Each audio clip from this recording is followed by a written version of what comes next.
Hey guys, welcome back to Through the Screen. I'm Brittany. I'm Emily. I'm Charlotte. We hope you've been enjoying our episodes so far, liking, commenting, and sharing with your friends. If you missed any of them, head on over to our channel and watch. If you're not already, be sure to subscribe while you're there. This week, we're back with all new topics, so we hope you'll follow us once again as we join via Skype to bring you conversations through the screen. Even the best they can't say they've never lost. Hey, it isn't even a question. You can't change what's dead and gone. So grab the lighter, spark the flame, start the fire, watch it blaze. It isn't even a question when I say you're better off.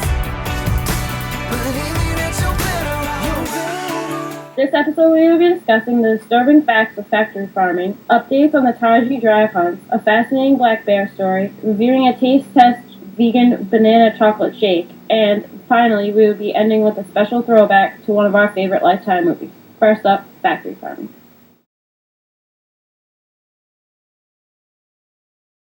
So since we're a show that focuses a lot on activism and vegan alternatives, obviously factory farming is a huge thing that we wanted to talk about. And each of us kind of researched a different segment of factory farming to kind of provide an overall understanding of practices, like some of the effects, and some alternatives that you could possibly do. For example, I focused on the meat industry of factory farming. Specifically the chicken, cow, and pig industries. And I will say right now it was extremely difficult to research because personally I'm not vegetarian yet, but I am taking steps to eventually get there.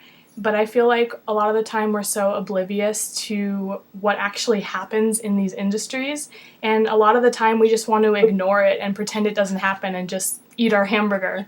And I'll admit that I've been guilty of this, but once you become educated, you feel completely different. I'm no longer like, oh, I'm craving a hamburger. I'm not like craving these things anymore after I've learned what happens. And the more you research, the higher level of guilt you kind of start to feel because you're more aware of what's actually happening. And by no means are we trying to make people feel guilty who aren't vegetarian or vegan. We advocate education, and we just want everyone to be mindful of where this food is coming from and, maybe even simple steps that you can take to cut down or even cut out meat or dairy. So with that being said, let's dive into some of the facts.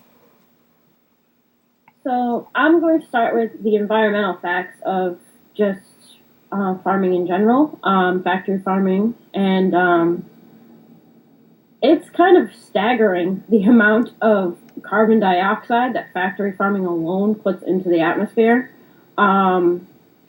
It's 37% of methane emissions are from factory farming alone. That makes up almost more than half. So, I mean, really, when you think about it, it's just on a global level, the amount of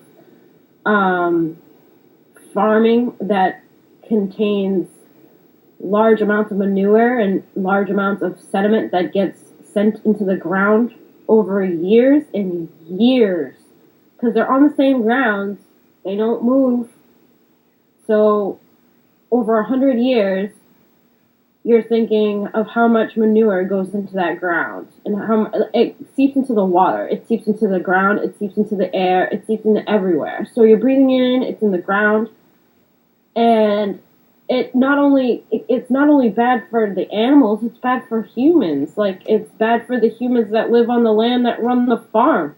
Like, that's breathing in the methane and breathing in all these things that work on these farms. Well, just to put it in a little bit more perspective, she's not talking about like a farm that has, shoulder to shoulder next to each other. Like, they're not, it's not like a few cows. No, they're like in close quarters, right? Yeah. Is what she's talking about. Yeah. There's like 100 cows in what should be like only maybe 10. Yeah, and a lot of people kind of feel a lot of the time that a lot of the climate change issues are due to like pollution of things of, you know, like planes, trains, and cars. But the fact is that farm animals contribute more to climate change than planes, trains, and cars combined. And that's kind of a scary statistic. Yeah, it is. And it's something that most people don't realize. Like, I never realized that. Everybody says, when you say global warming, climate change, you automatically think of, well, like places like LA that have constant smog over it and just, you know, constant pollution in the air and constant, you know, you see it in the air, literally in the air. You can see it. And you think of that and you're like, okay, so that's what's doing it. And then you don't even realize that, like, in these, like, Midwestern, you know, places where they have these large factory farms that are just compounded with hundreds and hundreds of animals in small little confined spaces. It's just staggering to think about. Which you never see on TV. You never see when anyone in the media is talking about global warming or climate change or anything. You never see anything to do with factory farms ever. And it's kind of amazing to me that that's the case, because I mean, I literally a year and a half ago was when I saw the truth. And it was just like, how did I live 26 years of my life without ever seeing a factory farm ever? I never in my life saw a factory farm until a year and a half ago. And it wasn't in person, but when I was doing research on becoming vegan, like, I was like, oh my gosh, like, how are the people who are working at these places okay with these animals that cannot move and, you know, that cannot even... Like, they literally are not moving. It looks like, there's pictures that looks like these cows, it looks like a junkyard, and it's really cows who are alive, who are being raised to go to the slaughterhouse for food. It's crazy. It's crazy. And it's also, like, crazy how they transport them, because, I mean, like, when you look at it, I know I watch shows like silly, goofy shows sometimes, like Ridiculousness, where, you know, you're just looking for, like, you know, people do stupid things, so you laugh at them. And I'm watching this show, and one day it's like a whole truckload of cows falls out of a back of a moving truck that's not enclosed or anything like that. It's like I don't know. Do they call cow trucks cow trucks? I think it's like a trailer or something. I don't know if there's an official name for it. I know there's like pig trucks, but I didn't know if it was like a cow truck or what. But yeah. So it's like 100 of them fall out of the back of this truck, and I'm laughing, and then I'm like sitting here and I'm thinking back on it, and I'm like, would I really be laughing if that was humans? Because I really don't think I would be. I think I would be pissed off and like, why are there are 100 humans in the back of this car to begin with, and blah blah blah, all the stuff, you know? And it's, you just don't realize it. You don't think about it until after, and then you're like, what? That's not right. Yeah, I think there's like a little bit of selfishness involved, I guess, because we don't realize how it affects us. When really the amount of grain that these animals are being fed to keep up these factory farms can actually feed 3 billion people in the world. And meanwhile, over 1 billion people are suffering from malnutrition. So it's just ridiculous, the amount of grain that is used to produce, like, I think it's like a kilogram of protein. And it's just ridiculous. And also, the meat and dairy industries account for 47% of California's use of water. That's almost half of California's use of water going into these factory farms. So it is directly contributing to the drought in California. So it's ridiculous. And, you know, kind of going into more of the meat industry, the chicken industry specifically, I know Brittany's going to talk more about like the egg industry and things like that. But the part that I kind of researched was what's called broiler chickens. And this is actually the fate of the majority of chickens in factory farming. And basically they spend their lives in these huge windowless sheds that hold up to 40,000 birds. And these chickens are usually used to groups as large as 90. So with this amount, they can't establish a pecking order, and they start getting frustrated and they start pecking at each other, and this causes injury and even death for a lot of the chickens. And the smell in these cramped sheds is absolutely horrible. Just the stench of feces and ammonia causes the loss of feathers because it kind of creates this airborne sandpaper. So their feathers fall off, and they get weakened immune systems and even diseases. And in 2006, it was estimated that 83% of chickens sold in grocery stores were infected with Campylobacter, Salmonella, or both. So the diseases that these chickens are getting are going into the food that's sold in grocery stores. And besides the diseases that chickens contract from being in such close quarters, they're also injected with drugs to make them grow larger faster. And it's estimated that the average breast of an 8-week-old chicken is 7 times heavier than it was 25 years ago. So they're pumping them with these steroids and these drugs to make them grow bigger so we can have the luxury of having this nice big chicken breast at the store. But it has very harmful effects on these chickens. They're getting really heavy, and so they often die of heart attack, lung collapse, and many even become physically crippled because their legs aren't strong enough to carry this weight. So their legs literally break underneath them. It's horrible. And Brittany's going to talk more about this, but I've also seen videos of live chicks going along a conveyor belt and being put into a grinder and being ground up alive. It's just a horrible industry, and this is your chicken nuggets and your KFC, and, it's just absolutely disgusting. And the cow industry isn't any better. And just like the egg industry, Brittany's going to talk more about dairy. But as far as meat goes, in the United States, more than 42 million cows suffer every year for the meat and dairy industries. And when the cows are young, a lot of them are branded with irons, their horns are cut or burned off, and a lot of the males are castrated without painkillers. And when they're large enough, they're sent to these massive feedlots in really cramped quarters to get fattened up before being sent to slaughter. And also when dairy cows are no longer useful, they're also sent to be slaughtered. And once they're ready for the slaughter, they're shoved in these trailers, really, really compact, and transported hundreds of miles in all kinds of extremes and heat in winter. And many cows die on the way to slaughter, but the ones that survive, the methods of killing are horrible. They're shot in the head, they're hung up by one leg, their throats are cut. It's just absolutely horrible. They're skinned and they're gutted. And for being such gentle giants, it's an absolutely disgusting practice. And then pigs actually go through a very similar process of cows. They're kept in cramped, really filthy warehouses under a lot of stress. And many of them die from these horrible conditions. I've seen videos of just absolutely horrible things that these pigs go through in these warehouses. Piglets are taken from their mothers after only a few weeks. Their tails are chopped off. Their teeth are snipped with pliers. Again, males are castrated. And also when mother pigs are no longer able to produce, they're also sent to be slaughtered. And as was the case with cows, pigs are shoved into these transport trucks that travel many miles through all these weather extremes, and many either die of heat exhaustion or arrive literally frozen in the winter.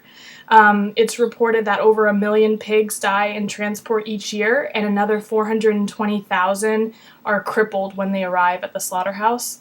They are stunned with a stun gun and slit open with a knife. They hang them upside down, and then they throw them in hot water to remove their hair. And sometimes they're thrown into the water after being stunned, and the stunning techniques don't always work, so some of them are actually still alive when they're thrown into the scalding hot water. And it's just absolutely horrible, the things that they do in these industries. It's really hard to not, get all, teary-eyed and emotional hearing it, because it's these, especially, research has been done on pigs. Pigs are very emotional creatures, very, a lot like a dog, if you want to compare them to animals. So to see that they're just, treated so poorly, cannot move, arrived somewhere where they're going to die anyways, but arrived completely frozen, what a terrible death that is. And their life was already terrible, but, it's not any better for the dairy industry and the egg industry, and I think it's one thing that a lot of people overlook, and I was like that, because I'm what's the big deal about drinking milk, or what's the big deal about eating eggs? Because I mean, in the United States, it was that got milk was like a big, huge thing, you know, and like it was something that I thought that was super good for me. I used to drink milk all the time. It was the main thing. I drank milk and water. That's all I drank. Mm-hmm. And when you see how disgusting it is, you'll see why it's a big deal. In the dairy industry, the cows are, I mean, they're treated like crap. Like Emily said, when they're born, they're dehorned. Which a lot of people don't know that any cows are born with horns at all, but they're like burned off or just disgustingly taken off of them when they're young. Calves are immediately separated from their mothers. They don't get to drink any of the milk at all because that milk is going to the United States or wherever else they're shipping it to. The dairy cows are milked for 3 or 4 years nonstop. They are slaughtered and then turned into ground beef. So it's like they are tortured endlessly for 4 years and then they're off to the killing yard. After 4 years of complete torture where they're forced to produce 10 times the amount of milk per day that they naturally would, they're sent off to the slaughter and ground up into ground beef. The male calves are immediately sent to veal farms because they have no use, obviously. Female calves are, they're replacing the mother cows who are sent off to ground beef. These cows are getting all kinds of diseases. They're getting mastitis, which is a bacterial infection of their udders. They get leukemia virus, all these other kinds of diseases, and they go unnoticed and untreated because they're in isolation so often that, these farmers aren't even aware that they're sick, and honestly, they probably don't even care. The dairy industry is a huge source of downed cows, which that means that they can't even walk or move in any kind of way because they're so drained. Their bodies have been through so much physical pain that they literally cannot even move, and so they're pushed around on bulldozers or skid steers or just treated like a piece of furniture. They're not treated like animals at all. It's really disgusting. They also aren't moving around or not having, the freedom that, everyone pictures, or at least I did picture a farmer out there milking the cow. That's not what happens. That's not what happens. It's machinery that's doing it, and it's nonstop. It's not like once a day. It's nonstop. They're being milked and used like a sack of, potatoes, and it's just really disgusting. And the egg industry is even more disturbing to me personally, because like Emily said, they are, first of all, the chickens that lay the eggs have 67 square inches on average. Some have less, some have more. But that is like a piece of paper. That's less than the size of a normal piece of paper for these chickens to live. That's what they're living. That's their living quarters. And they're just laying eggs all the time. Well, when those eggs are hatched and they find out that they're male, they are completely, they're just killed. And they're killed in disgusting, disgusting ways. It's called chicken culling. And it's the most disgusting thing I've ever heard in my life. But it's due to modern selective breeding. Because in the old days, what they used to do is the male eggs would be in the meat. They would take them to the meat farms. But now they don't do that, and they just kill them. So the way they kill them include cervical dislocation, asphyxiation by carbon dioxide, and they also, like Emily said, they put them on a conveyor belt and grind them up alive. When I first saw the first video of this happening, of the live chicks being sent on a conveyor belt into a giant grinder, I was thinking, I just don't understand how this is even possible, that this is going on. And there's not outrage about it, and people are not freaking out about it, because if it was like kittens or, puppies that were sent into a grinder, everyone would be losing their minds. But the fact that it's just baby chicks, no one is saying anything, and it's really disturbing to me. And we just want to reiterate, we're not saying we don't think that everyone's going to go vegan. We don't think that everyone's going to go vegetarian. We just are trying to make sure that everyone's really well educated on what's going on. And so if you're wanting to eat eggs, or you're wanting to get meat, look for local farms. I have a local farm here that, they don't use antibiotics. The cow, you can go out there and, the cows are walking around, the chickens, the pigs, they all have plenty of room. It's like from a movie, what you would think is going on for real. Mm-hmm. And, we can buy meat from them, or they even have like a restaurant where they use all of their stuff from. So there's options like that. You can also, like, even if you're just, want to try cutting back on one thing, like, you're just going to stop drinking dairy milk, and you're going to try almond milk or coconut milk or even soy milk. That's also, like, little steps make a big, huge difference. Mm-hmm. Try meatless Mondays and just cut back on, the meat that you're eating. Even if it is local meat, I mean, it's not going to hurt anyone or your heart or anything if you, don't eat meat on Mondays, or... Right. There's just so many different things. We are not trying to shame anyone. We are not trying to say this is what you should do. We're just trying to, as always, advocate education on yourself and what you're eating.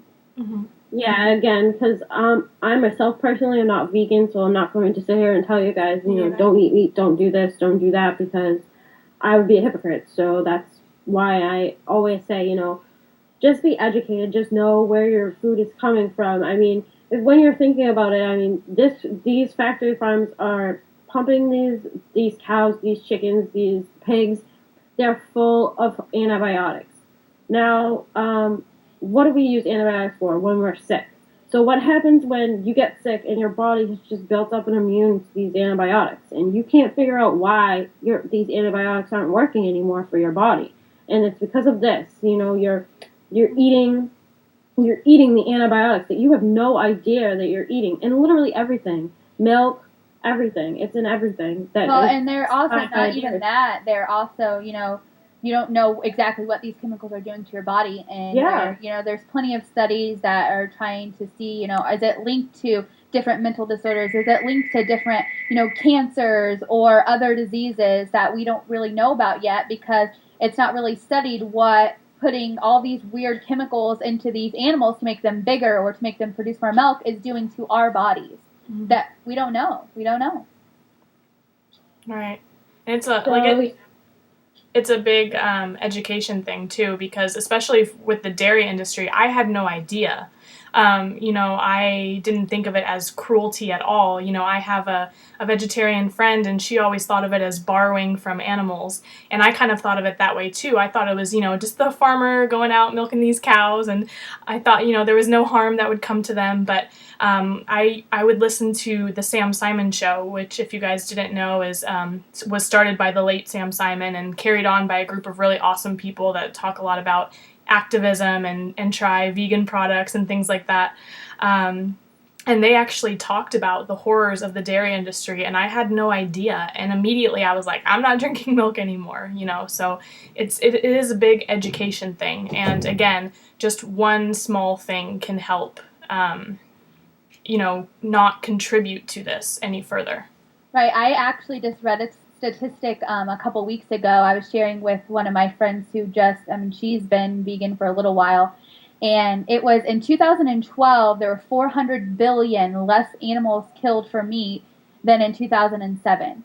400 billion. That's like an insane number, and that's not from everyone being vegetarian. That's from more people doing meatless Mondays, or more people just cutting back. Even just cutting back is really going to make a difference. Right. I mean, I know something that, like, I remember from when I was a kid. It's like, when you're a kid, like, going to McDonald's and stuff like that, that's, like, the biggest thing. It's like a treat, you're like, yay, I get to go to McDonald's and stuff like that. So, and I remember, like, when I hit, like, I think it was, like, 16 or 17 years old, like, they came out with this campaign for their chicken McNuggets, like, now served with all white meat. And my mom looked at me and goes, well, what was I serving you before? Like, what was I giving my kid before that? Like, right. What was in the what was in the chicken nuggets before? Like, she got, like, really mad. What bothers me is when someone who is, sitting at McDonald's eating a hamburger every day that comes from a factory farm, and then is like, oh, well, you go hunting deer and kill a deer and grind up the meat for your family. That's disgusting. Well, it's not really disgusting, because that deer lived a full life. That deer wasn't sitting at a factory farm, where it can't move, getting fattened up and pumped full of, weird chemicals, so it's so fat it can't stand up, and it's getting pushed around by a bulldozer while, it's getting killed. And the deer had a full life. It had a full life, and they just killed it instantly. It was not tortured at all. So you cannot be going after a hunter who is hunting for food when you're eating food from a factory farm, because it's really hypocritical. Right. It's not the same thing as trophy hunting, like people who are just killing something to stuff it, or like the ones that just killed Cecil the lion or anything. That's not what I'm saying.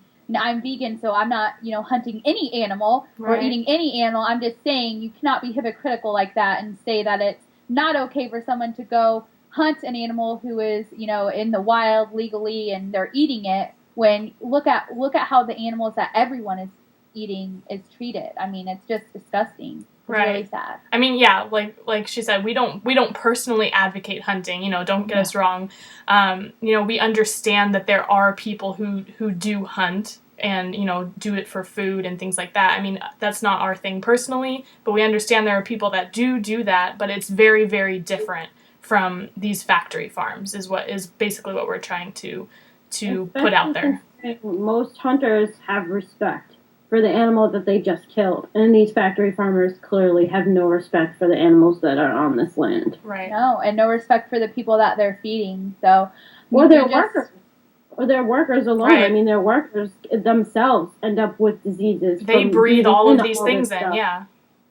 So, I mean, again, it's just all around. It makes no sense. Well, and like always, we're advocating education. We just really wanted everyone to see what's going on, because for all three of us, it's been eye-opening. I mean, I've only known about the goings-on of this for a year and a half, and I'm 26 years old. So I just feel like it's something that everyone should know, and if you could just cut back a little bit, like we've been saying, and if you want suggestions for things, like I am open to talking to anyone. I'm no expert, but I would love to, talk about what I'm doing and things that I love and alternatives that I use, because I used to eat dairy and eggs I'm telling you, that was like my main diet was dairy and eggs, and I've found great alternatives for a lot of things. So we're open to talk to anyone. We just really wanted you guys to see what was happening behind the scenes.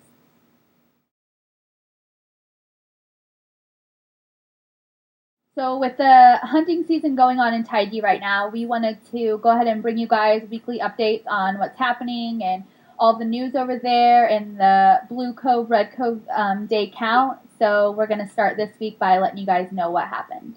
Mm-hmm. So since we talked last time, I know last time we talked about Karen Hagen, who was detained trying to enter Japan. Since then, there was a second Sea Shepherd crew member that was denied entry to Japan. Linda Trapp, who is a 56-year-old retired homicide detective of the United States.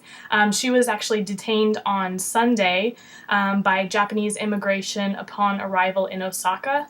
And she was interrogated for almost 5 hours and ultimately denied entry again because they claimed she wasn't there for tourist activities. And I wasn't able to find an update on her, but I think she was set for deportation, so I do believe that she was deported from Japan. And then also pretty big news, Ric O'Barry, who we talked about, who was a huge part in the documentary The Cove, who was the founder of the Dolphin Project. He was arrested in Japan just outside of Taiji on Monday for not being able to produce a passport on command. So he was there all set for the hunt to start and to document everything. And there's this law that says all foreigners must carry their passports at all times. And so he was driving back from a restaurant and he was pulled over on a tip that he may have been driving drunk. And he passed the breathalyzer test, but was arrested for not being able to produce a passport. So he was questioned by the police, and at one point he actually fell from exhaustion and had to be taken to the hospital. This poor 75-year-old man. And that's probably a crock. I guarantee you, those police just know who he is and pulled his butt over. Right. Like, I mean, his son thinks that it was one of the paparazzi that called in the tip, or something like that. Just kind of corruption. But But the U.S. Embassy in Tokyo and the U.S. State Department were contacted, and he was released the next day on September 1st with all charges dropped. Oh, yay. Good for him. Mm-hmm. Yeah, so far we've seen 4 Blue Cove days in a row, which is really good news. The first 2 days of the hunt, there was bad weather. The boats didn't even go out. These past 2 days, they went out, but they didn't have any luck finding dolphins. So we're hoping for more Blue Cove days starting today. So fingers crossed for that, and we will keep bringing you guys updates.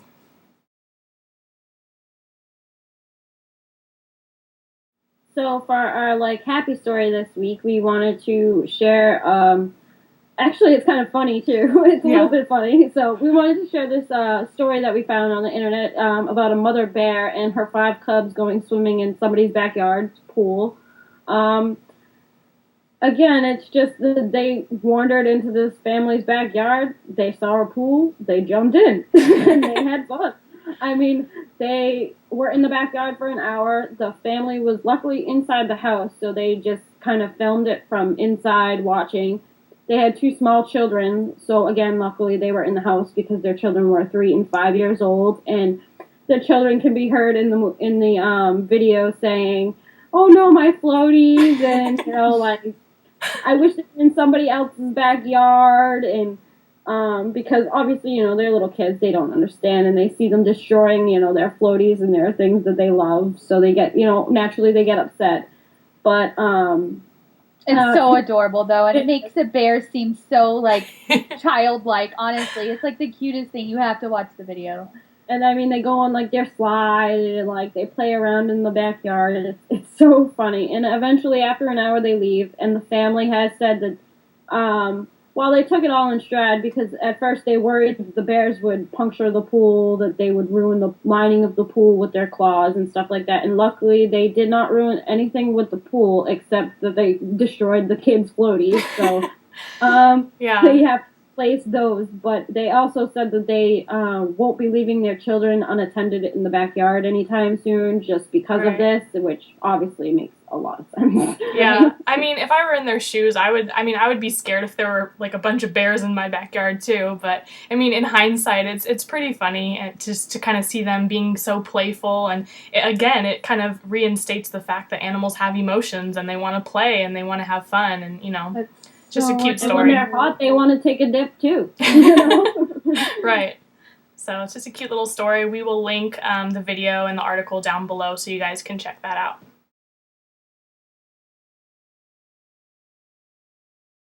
So last week we promised a taste test of a vegan mac and cheese, but we're actually going to postpone that to next week and taste something a little bit sweeter. So this week we tried a shake made from just 3 simple ingredients, which are banana, cocoa powder, and peanut butter. And so basically it's just 1 frozen banana, a couple tablespoons of peanut butter, and a tablespoon of cocoa powder. You just throw them in a blender, and in order to help it blend a little bit better, you can add water or some kind of dairy substitute like almond or coconut milk.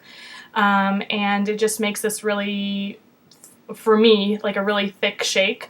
And even if you're not vegan, it's a super easy and tasty thing that you can try. So we encourage all of our viewers to kind of look out for recipes like this, because it's super simple. And I personally really liked it. I was really hesitant about the water, so I didn't add that much, and it ended up being really thick. And my family members also liked it. I liked it. The texture, the thickness bothered me a little bit, but I did think it tasted really good. I've made banana peanut butter ice cream before, so it was a really familiar flavor to me. I really liked it. I also liked it.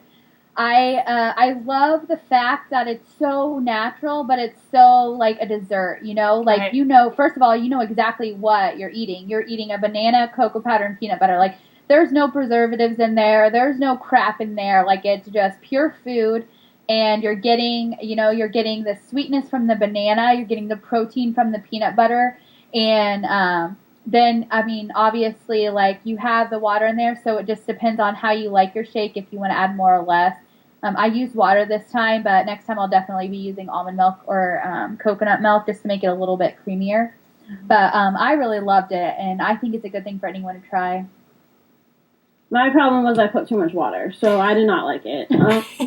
But again, if I was to do it again, I might look for an alternative like almond milk or coconut milk to put in there instead, because I think that maybe on top of not putting too much water in it, that I think like maybe milk would have given it maybe a familiar taste, because it was very unfamiliar to me. I really did not like it at all. I took like maybe 2 or 3 sips and got rid of it because I couldn't deal with the taste. I really tried, but I couldn't. So again, maybe next time if I did it, I would not use water. I would use some sort of milk alternative.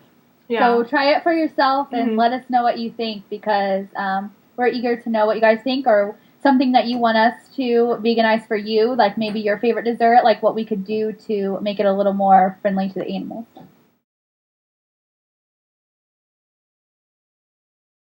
So this week for our entertainment, we threw it back to 1997 and watched a Lifetime movie called Swearing Allegiance, or if you watched it in 97, it was called Love's Deadly Triangle, The Texas Cadet Murder. So we really enjoyed this movie, so we thought that we would kind of discuss it with y'all. Yeah, I mean, it's pretty much a guy cheating on his girlfriend and then telling the girlfriend because he feels guilty, and the girlfriend decides that the only way that the guy can make up for his sin is to kill the girl that he slept with. Mm-hmm.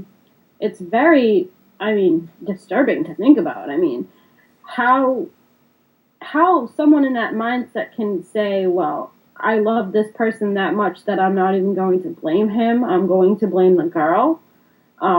Which, that happens often, but to kill the girl, that's a little extreme. Yeah, to kill her, to make up for your to atone for your sin, or whatever, is just insane.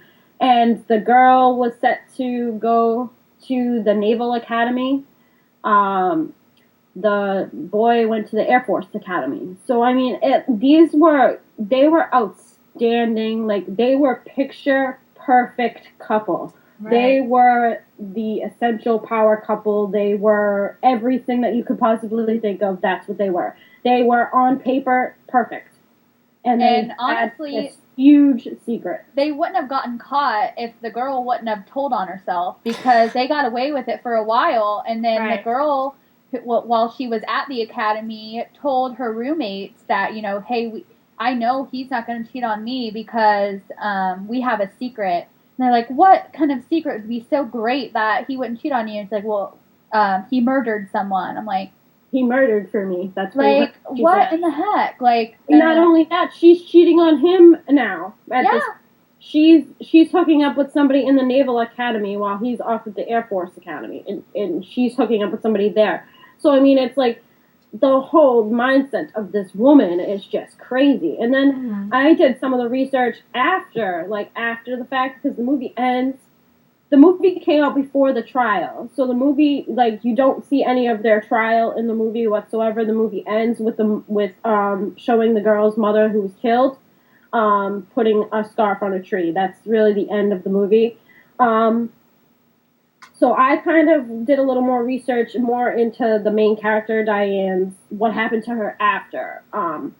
She and the boy were both obviously sentenced to life in prison. Both have the chance for parole, though. They are both have that option later on down the line. She actually ended up marrying another gentleman in jail in 2003. And in 2007, she did an interview for Dateline. And she also tried to get herself acquitted of the charges by taking a polygraph test. But she was caught using techniques that are used by sociopaths and narcissists and all kinds of really sick people to break the polygraph system and to beat it. And she was caught using these breathing techniques and all this stuff to do it. So, it just goes to show you that there was something really messed up in this girl's head for her to even say to him, you need to kill this girl, Well, and that's what me and Emily were saying. Like, it's funny. Well, I don't know if it's funny, but like we, in the movie, like you start to feel sad or bad for this girl, and like then when you see the real life girl that Holly is portraying, you're like, this girl is nuts. Like I don't feel bad for her at all. Right. Yeah, you definitely, like, I mean, when the boy admits to having the affair, that scene with Holly, like, when she breaks down, Yeah. I just, all the time, like, your heart breaks for her. You feel really bad for her. It's like this Right. stupid jerk. Like, what's wrong? Yeah, And- and, like, you genuinely care, and then it's like, she comes back with, you need to kill her, and you're like, whoa. Yeah, That's and super- my favorite scene is the one where they're in the bathroom after they had just committed the murder, and they have all these bloody clothes and they're crying, and like as a movie, that scene was very, very powerful, but at the same time very disturbing. I mean, I love the movie. I mean, I guess we're kind of biased, but I mean, the performances in the movie were great, but the actual story is very, very messed up. And I actually saw a documentary that said this girl actually came forward and said, no, I'm actually the one that drove Adrian home that night. So they're actually saying that the affair never happened between the two. The affair that led them to commit this murder never happened. That is insane. Like, are you kidding me? Like, what is wrong with people that they actually even killed this girl for less of a reason now than they had before? Like, Right, yeah, they're Yeah. saying that, that he was just jealous. He wanted her to be jealous, and once this happened, he realized that it had gone too far, and he couldn't go back and say, "Oops, just kidding. I was just trying to make you jealous." It's horrible. It's messed up. It's so messed up to think about, because it's like, why wouldn't you just take it back at that point when she's like, oh, well, now you gotta kill her? I know. Why wouldn't you take it back? Like, be like, all right, no, it really did not happen. Like, I was just trying to make you jealous. Like, Right. and again, like, at that point, if I was Diane, I probably wouldn't have believed him.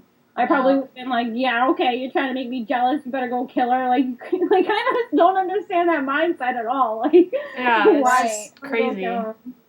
And, like, one of our favorite, like, line from the movie, and it's, like, the biggest line from the movie, everybody knows it, is, greenish-brown female sheep, and I will let them explain what it means. the greenish brown, well, they say this to each other as their code, for, their love for each other, but the greenish brown means olive, and female sheep is a you, so it's all of you, like, I love you. So they're always saying to each other, and Diane even tells the, like, prison guard lady, just tell him greenish brown female sheep, and Yeah. she's like, what? I mean, we're not sure how much of that is fabricated. I think they actually did say that to each other, but I mean, I don't know about the very specifics of the movie, how much is, made up or not. But I mean, it's a really good movie, even though the story behind it is really, really twisted.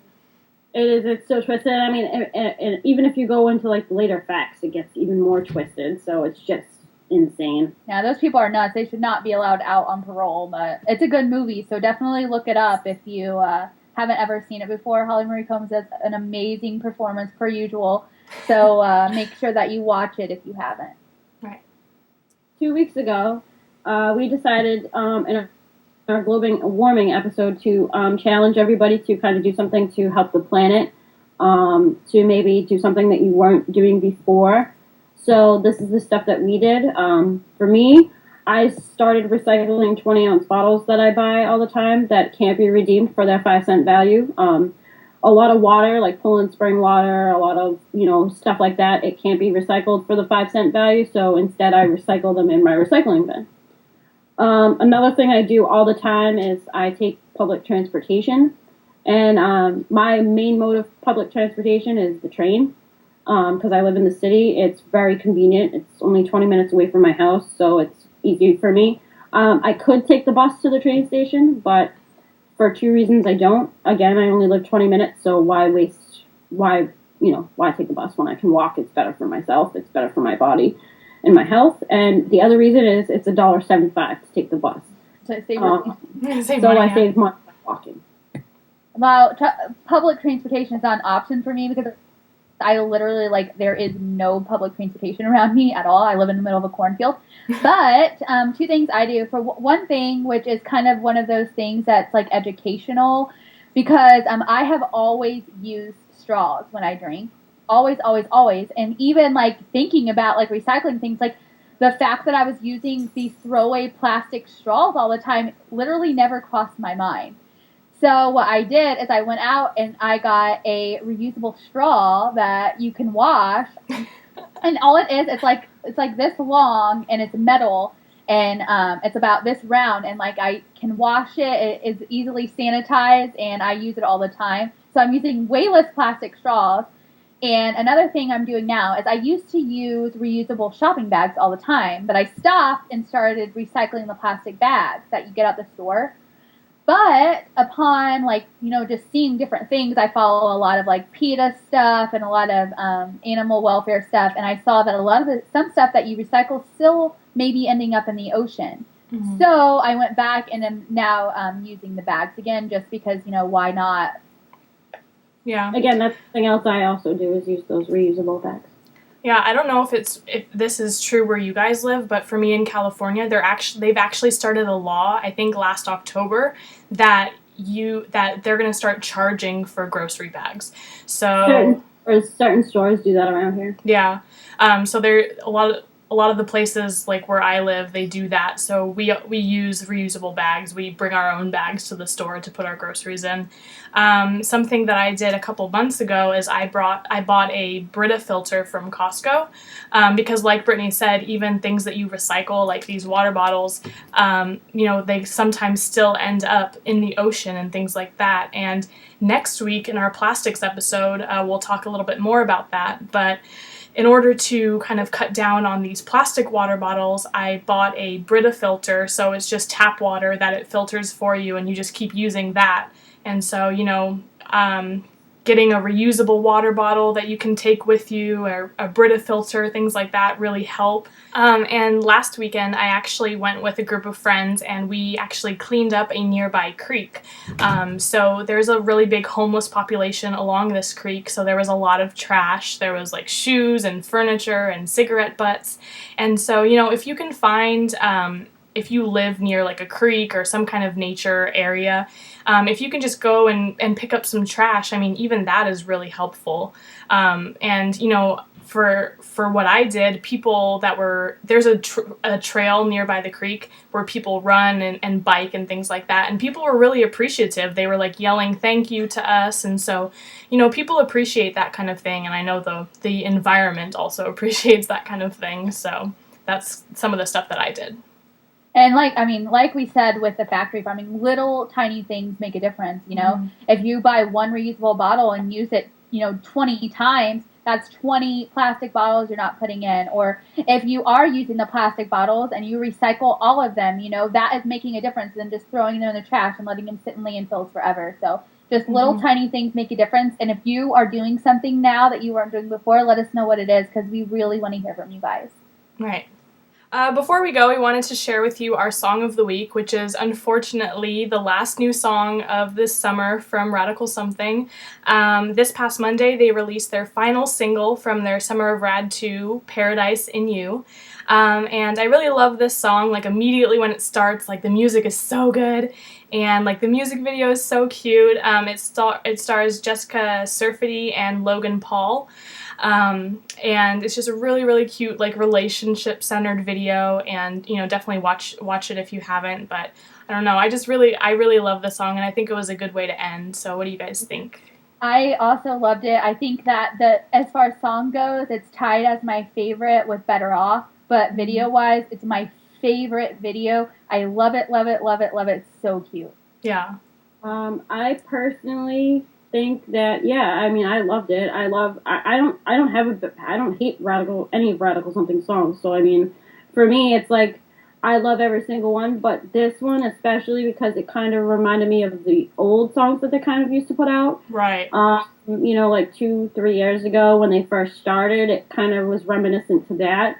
And the video was, of course, all about a relationship, so it was kind of like a story almost, right. Again, where we don't really get that much in Radical Something's, you know, videos, a story where it has like a meaning.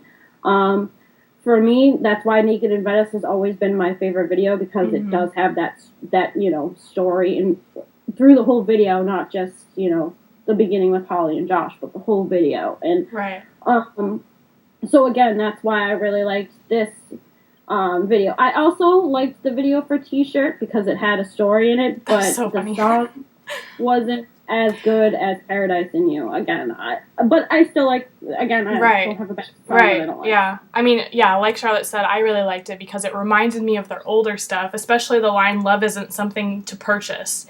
It reminds me of, like, Sky is Born and, like, Waterfalls and all of their old stuff where they had these really powerful messages and really good lyrics, and that's what it reminded me of. And so I really, really like it. But yeah, we hope you guys enjoy this week's pick, and the link to the music video as well as links to subscribe to their YouTube channel and follow them on other social media will be down below. Finally, as well as our current breast cancer research fundraiser that we're doing in honor of Shannon, we also wanted to tell you about a fundraiser that's going on for the Cove Guardians of Sea Shepherd. There is the Tom Chin Family Charitable Foundation is matching every donation to the Cove Guardians dollar for dollar, up to $20,000. So if you ever thought about donating to the Cove Guardians or donating to Sea Shepherd, now would be the time, because if you donate $50, you're really donating $100. So it's like the perfect opportunity to help make a difference. Right. And we'll put the link for that down below so you can get more information and also donate. As well as the link for our breast cancer fund. Right. Okay, guys, so that's our show. We hope you enjoyed this installment of Through the Screen. If you did, be sure to like down below and also subscribe to the channel. We appreciate any feedback that you may have. We post new videos every week, and we'd love for you to join us and also tell your friends. Next week, we will be discussing a very important issue, plastic, and its numerous effects on our planet. Also, next week, since our show falls on the 14th anniversary of the 9/11 attacks, we will be doing a special memory section, as well as discussing a few Friends episodes that are relative to that time. Until then, thanks for watching, stay informed, and we'll see you next time. Bye! Bye!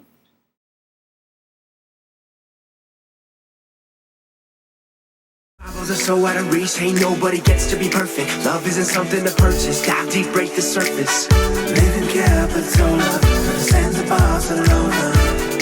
Anywhere that we can go,